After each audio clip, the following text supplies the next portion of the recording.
Hey, Discernment listeners, 90-Day Fiancé. My name is Dr. Kirk Honda. I'm a therapist and a professor.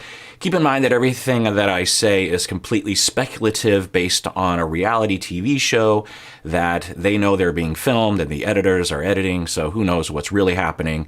I'm just speculating on what's being presented. Let's watch. 5 days ago, Ed completely blindsided me and canceled the wedding. He is completely avoiding coming home.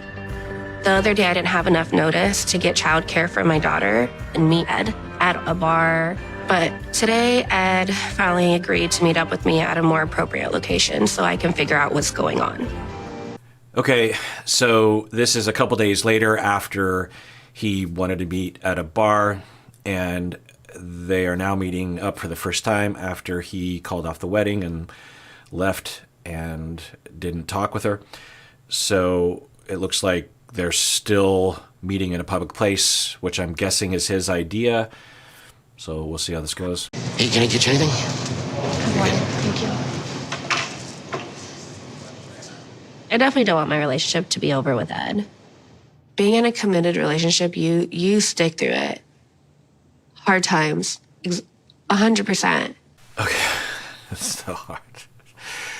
So she still wants to be with him, of course, because she's been through way worse, many more times. So, yeah, whatever it is that inspires her to be in this relationship, of course, is still retained. Maybe even more so since the fight wasn't even that big of a deal on the scale of their fights. So, looks like she's going to attempt to re-engage, and I'm guessing it'll work because it always works. Often he's the one that's trying to re-engage. Anyway, we'll see what happens here. I don't want to give up. I want to be with Ed. I have absolutely no idea what I would do next if this is the end. And that scares me. I would really want to know what that fear is. If it's just the regular sort of fear that people have of loss and they don't have their person anymore, you're afraid of that in the normal way that you would be if you were in a relationship that you care about. But there's another possibility that she has some trauma in her past that results in her having specific fears that are overblown or even odd fears, like a fear that she will die if she is without a man to take care of her. People will have, I don't see any evidence of that, but there's a lot of different kinds of irrational fears. But we could hypothesize that she, based on the very little we know about her, that she would fear that if she wasn't with Ed and she were to start dating again, that she would be with a very overtly abusive person. I say overtly because it's arguable that he is abusive to her. We don't know. We're not there. We can't diagnose from afar. It's not even a diagnosis, but it's a diagnostic or it's a clinical call that we will make as clinicians. But anyway, so she could fear that if she were to not be with him, that she would attract or that she would be involved with someone that was extremely abusive, physically abusive as well. I think she said that her two previous husbands were physically abusive and probably abusive in a lot of different ways. So she could very much fear that. And that has been an hypothesis, and, she's stated as much. So how you doing?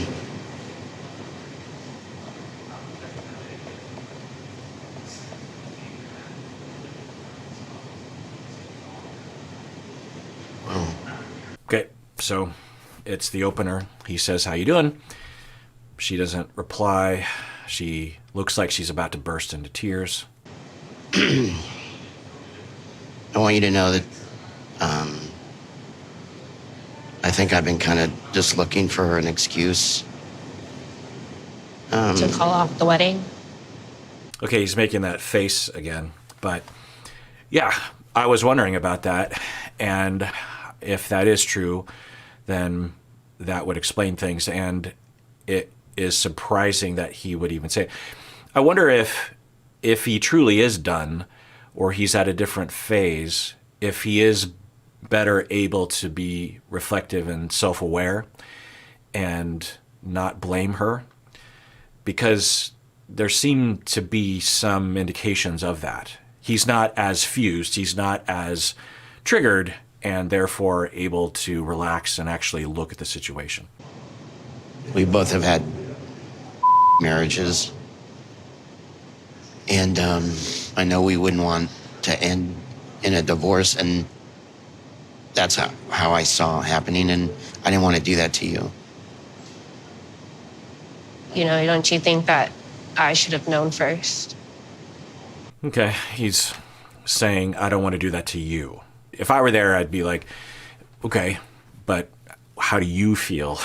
What do you want? Because I'm guessing that's more of the factor. And then she says, don't you think I should have known? Meaning, don't you think you should have told me before you started telling other people? And I had to find out through the officiant calling me with their condolences. I mean, I guess one thing I'm thinking is, if you're going to tell these random other people about the wedding being called off, prior to telling Liz, I would tell these other people, don't tell Liz because I haven't told her yet. Because these people reached out to Liz figuring that she must know. You told her I had to find out through your friend, Ed.